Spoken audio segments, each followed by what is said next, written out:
Mauni ang bulak sa salingugon trees niya, no? So mura og sakura blossom sa Japan, pero naatay native nga version ani sa Pilipinas. So mo kini gitawag sa iyang scientific name, Cratoxylum fromosum.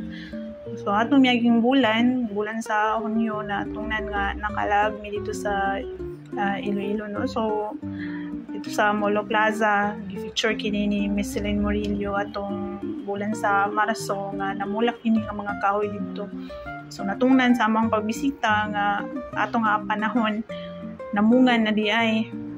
So very good kayo kay naka-kolekta ko og mga samples sa ning salingugon tree, no, para akong masulayan o propagate, since mahilig ako ma-experiment o propagation sa mga seeds, especially sa mga native trees, no, kay mo man ang ako ang advocate kanang biodiversity, or specifically, no, the Philippine biodiversity. So sige kog storyaan na sa kuwang mga kaila, no.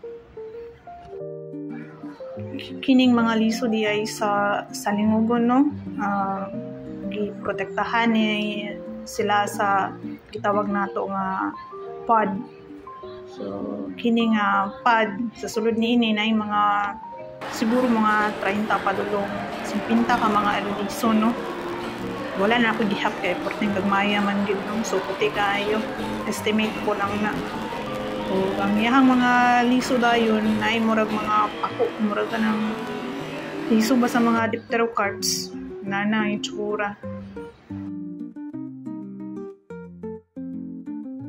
So kung magkolekta ka og mga pods na ining salingugon na kaakay, sigurado lang nga ang imuhang makolekta gyud kay mga mature, kay kung dili agi puruhan nga dili na manubo.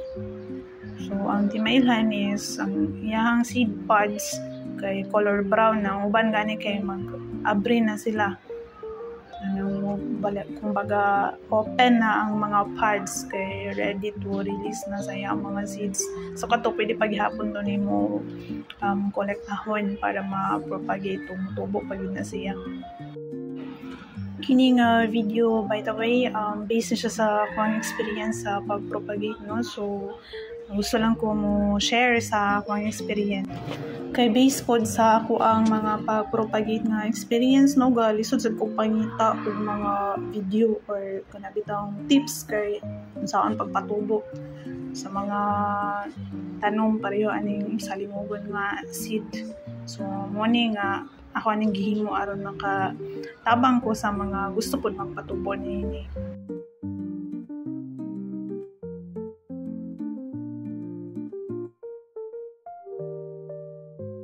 Susugdan nato, no. Pinakauna nato nga buhaton is kining seedbed nato, gitawag nato ang seedbed, no. Diri nato ibutang later ang atuang mga seeds. So kinanglan ka na nato siya nga malimpyuhan gyud tarong baga makuha nato ang mga hard materials para ng mga stones. Di pa ka usahay na pay masagol nga mga plastic.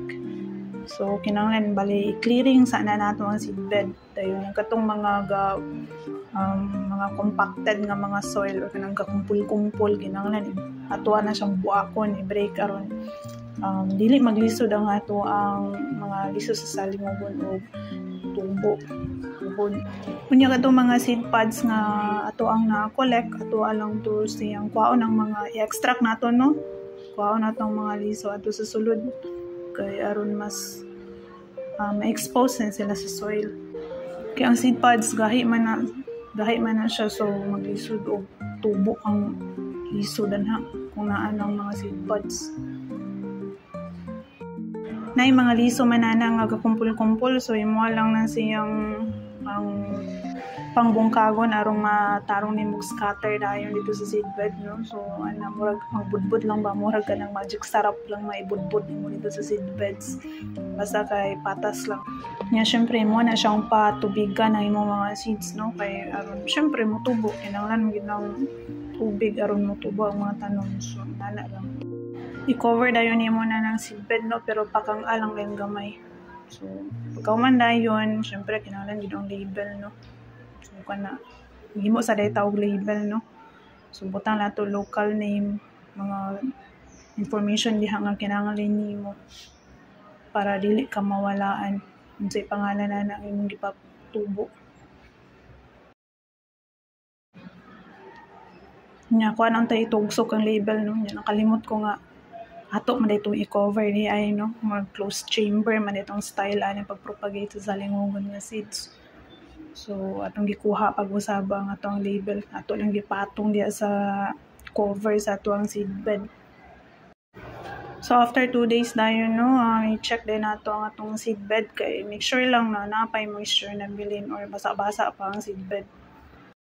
Mas maayo nga i-check na nimo bisag kausa lang sa usa ka adlaw, no, para make sure lang na dili kayo basa o dili kayo uga ang seedbed. Kita-kita na ta sunod nga video para sa update sa young germination, no, kung nitubo ba gyud. Bye.